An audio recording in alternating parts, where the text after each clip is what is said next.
And what about real life? Real life? God, this is wrong. Hold on, come here, help. Let me.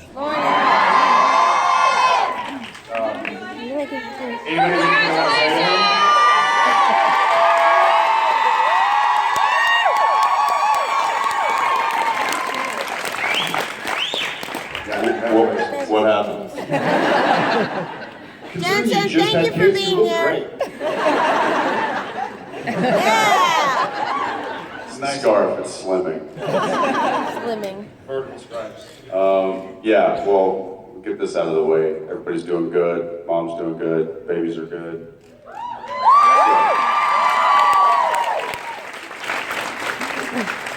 Thank you for being here for us. What's that? Thank you for being here for us.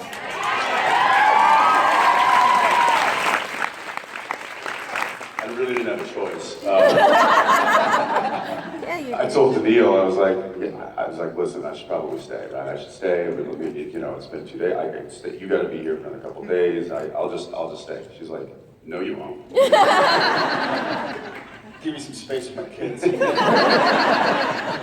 all honesty, though, she was like, no, go. It's a last minute thing. They canceled because she was due next week. So it was like, all right. And then we only work, I think, Monday, and then we're flying back Tuesday for the rest of the week. So I was like, all right, well, if I was working all this next week, then maybe I would have stayed. But I'm like, you know what? I'll be gone for 2 days and I'll be back. And I'll be back for a long week, and so good. So yeah. Gotta close out the year properly with y'all. Yeah, that was fun. That was cool. We were. It was quite the story getting home. Yes. Just kind of put it in perspective, we were working at 10 p.m. in Vancouver, and they were born 6 hours later in Austin, Texas. And somebody decided to come up to me about 8 o'clock in the evening. He was like, "You just passport, right?" And I was like, I'm like, oh no. I'm like, oh no, I forgot my passport. Of course I have my passport. We travel every week. You've never asked me that. Why would you ask me that? It's just stupid. I know exactly where it is. Meanwhile, I'm getting death glares from like everybody on set, like, quit worrying him. He's already worried enough. Like, I'm just saying. He's never forgotten his passport. It's been 12 years. It's like, all right, I'm just saying. I'm like, why would you ask me that? Of course, it's right there in my bag. It's the exact same pocket it's always in. Why would you ever ask me? He's like, I'm just saying, if you touched it today. I'm like, seriously? And over his shoulder, the whole crew was like, And I'm like, I'm sorry, everybody. He's freaking me out. I gotta go back to my trailer and make sure my passport's in my bag. So I go back to my trailer. Guess what's not there? I instantly was like, funny, Jared. I was like, okay, nice.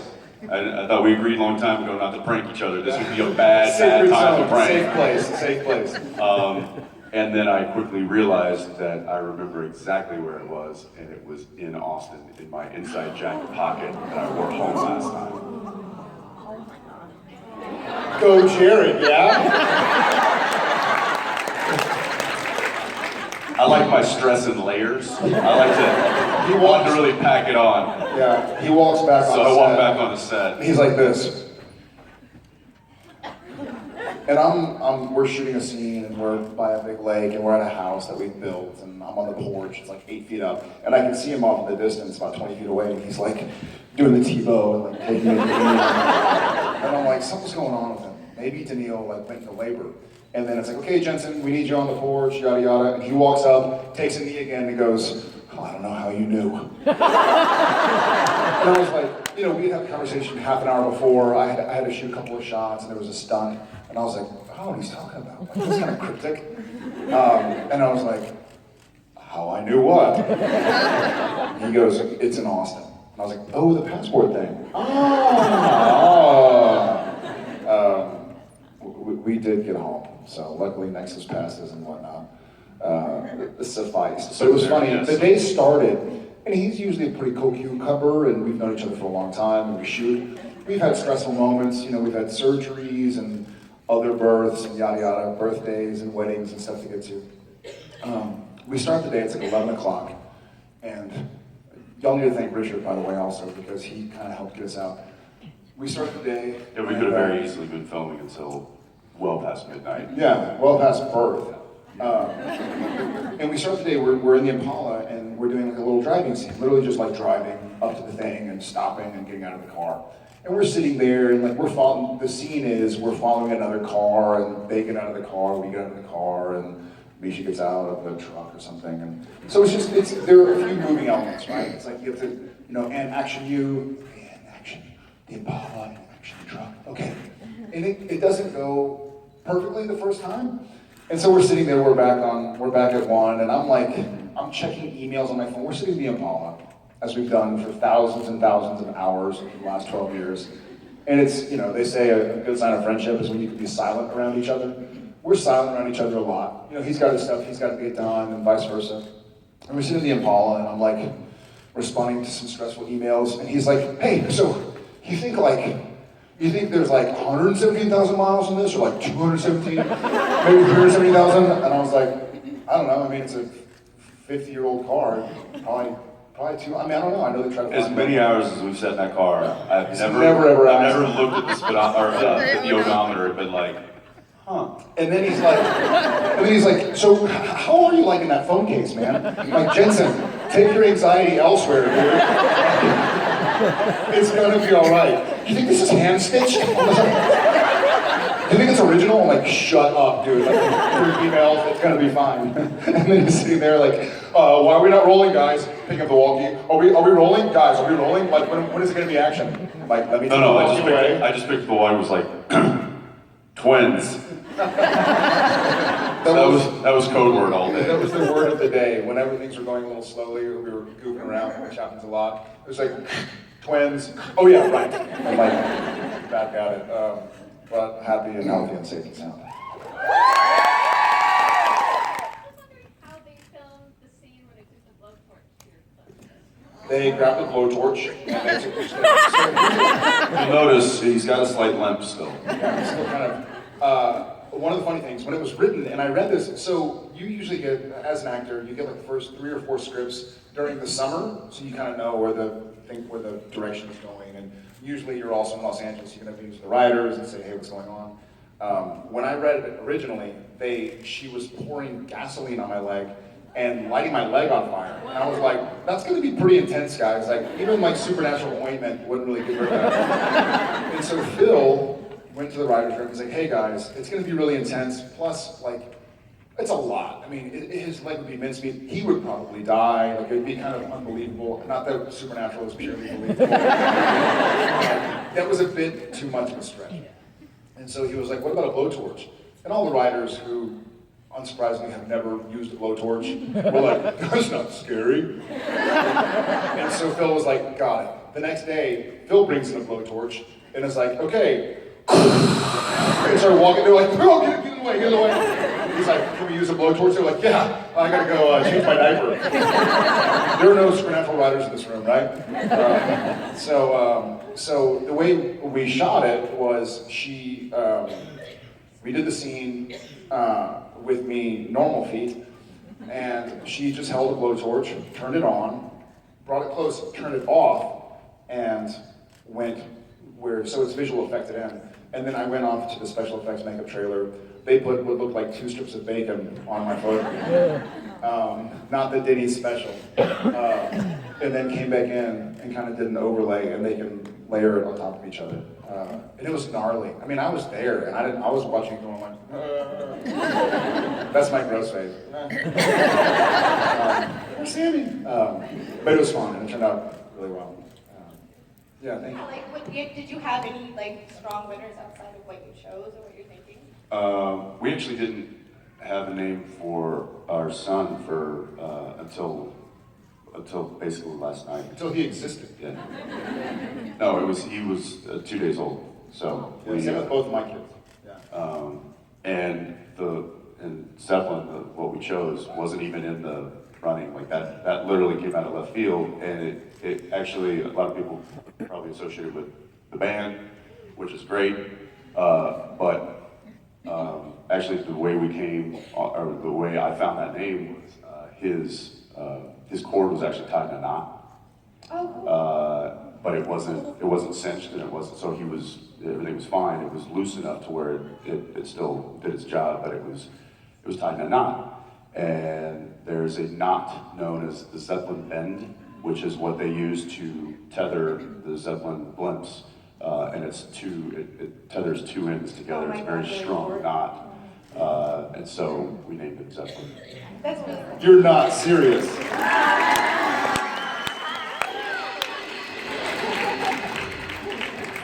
So I would say unless you have something that you really love, unless you have something that maybe means something, it's family, it speaks to you, maybe try to find something that is relatable or has some kind of cool meaning, or just throw a dart at a dartboard with names on it. The one piece of advice that I can 100% give to you is don't name it anything that has anything to do with Mark Shepard, because you'll never hear the end of it. Because no, he's not named after Mark Shepard. He's just named. Yeah. Both of my sons didn't have a name until they existed. We had some choices, but we were like, we want to feel like we get a feeling, get an energy. And so Thomas, we had a few different names. We had several. In fact, one of the names was Wyatt. He was one of Wyatt's birthday, but now his best friend is named Wyatt, so it's like, oh, thank God we didn't name him Wyatt. With Shepard, it was really funny. He came out, and it was a natural birth and a rental home in Seattle, and it was like this beautiful moment, and everything went perfectly, and Tom had been such a difficult birth for Jen. And so we get there and we're holding this little baby and we're like, and Jen, and Shepard was kind of tossed around, but we had 5 others that were in front of him. And Jen was like, Shepard, like he's gonna be a shepherd. We're like, that's great. Now he's a little shithead. So names have nothing to do. I call him my turd burger. He'll get this face and be like, I'm my turd burger. And he'll just run. He'll like run straight at Jensen's area. Yeah, just like, ah! Like, not a shepherd, not a shepherd. But, He is literally taken to flinging poo. yes. He does the thing like He's like a howler monkey. he'll get his diaper and pull one thing off and go all of a sudden, or with shoes, like every now and again you'll look over and you're like, oh jeez. Because he'll get his shoe and just be like he loves it. He's super flexible, so his legs just kind of going up. He like laughs and runs away. So their names don't really have anything to do with who they kind of. You can't will their personality on them. So. Well, congrats. And good luck. So there was an episode a while back where your characters went into the quote-unquote real world and played yourself. And the running joke for that show was that you guys didn't talk to each other for a while, and so everybody was surprised that you guys were talking again. What's the story behind that? I don't know. Yeah, that was kind of a take on these because stories there are TV shows, and we know actors and actresses who literally don't are in that situation for real. In fact, we know of somebody who had it in their contract that they only were going to do like 5 actual shots with the same person, and then so their close-ups, you'll notice, I'm not going to mention anything. They basically contracted a maximum amount of time they had to spend with the other actor. Which, I mean, I just can't imagine going to work and living in that kind of an environment. It's just sick. It's toxic. But, so it was kind of us poking fun at people that actually do deal with that situation. We thankfully don't deal with that situation in real life, but some people do, and that was us making fun of them. Yeah, it was a nice chance to make fun of not just ourselves, but the Hollywood culture in general, and like paintings of yourself, and alpacas, and Yeah, all of that was kind of stuff that either is rumored or actual stories of people in the entertainment of people in Hollywood. So it was us kind of taking the piss out of that. Is for Jensen. So you told us how you named Zeppelin, but like, how did you name Arrow? Like, does it have anything to do with? have you talked to Steven since? Yeah, I'll talk to Steven. I mean, it felt like such a feminine, very soft, nurturing kind of name. I like that name, and she liked that name kind of from the get-go, and that was in the running, and then we kind of waited to pull the trigger on both of them until we saw them. We had some others for Zeppelin, but that Zeppelin came out of left field because that was the whole important thing. But Arrow, we knew we was a front runner, and I think we just we wanted an A, just kind of like an AA. So that kind of started it. I don't know. Arrow was just kind of out of left field too. I liked it a little different. I think when you have parents named Jensen and Daniil, you gotta kind of keep the trend of odd names. So that's what we're trying to do. What's that? The boy. Yeah. So he was 1 minute in front of his sister. So he's not the baby boy. He's... Way over here. Who's the overhearist? Anybody over? Yes. How was it working with Rick Springfield? She asked how it was working with Rick Springfield. All right. Take it easy. She's like, ah! Oh my gosh, I can't believe it. That came out of nowhere. That was me, right? I just did that? Oh my God. I can't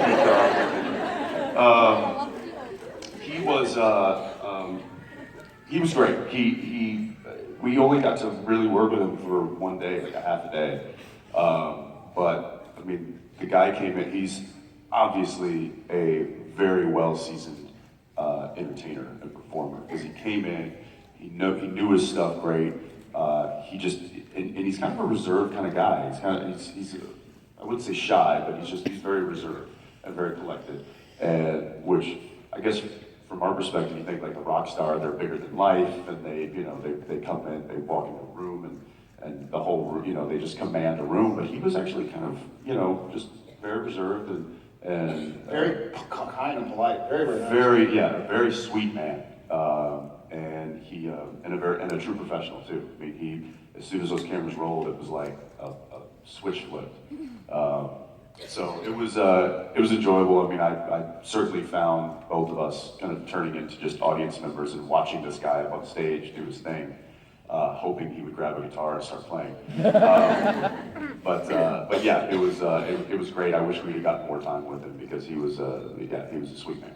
Yeah, and I think he had a huge shoes to fill. You know, we've all kind of been living in Mark Pellegrino's shadow. Those of us who have had to play Lucifer at Mark. Thanks a lot, Mark. And those who haven't, still living in his shadow.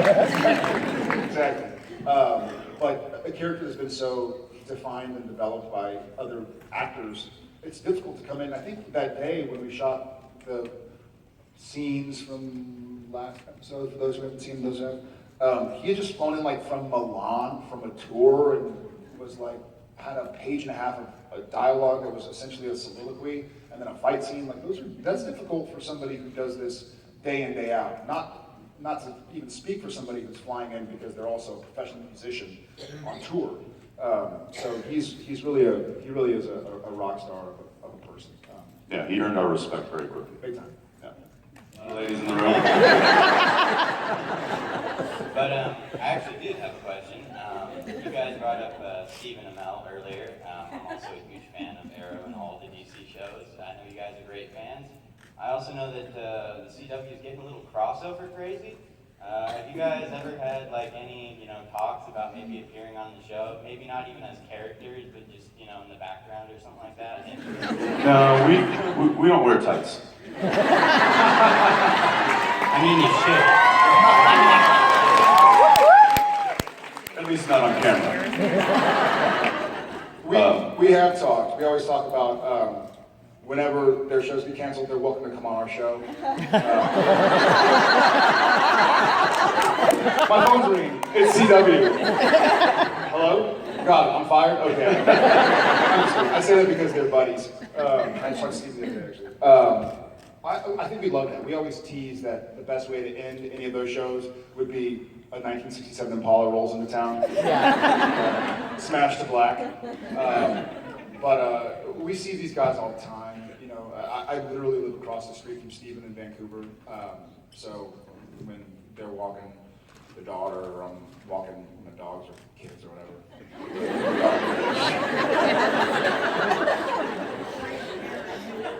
Another phone call. Yes. Just work, services.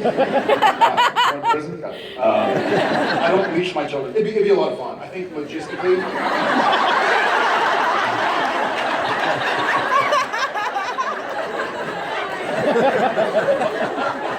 What are you talking about? I'm gonna take it from here.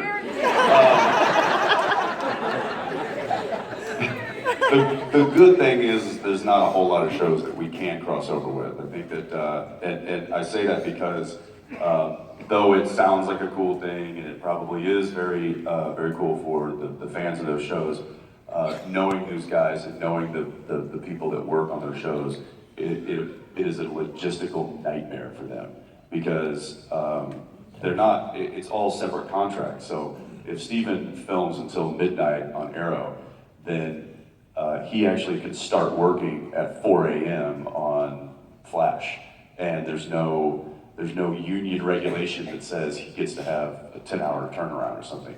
He literally just has to work and work, and it's also to have that many characters on that many different shows with that many different productions going on, and then to logistically have them all be at the same place at the same time.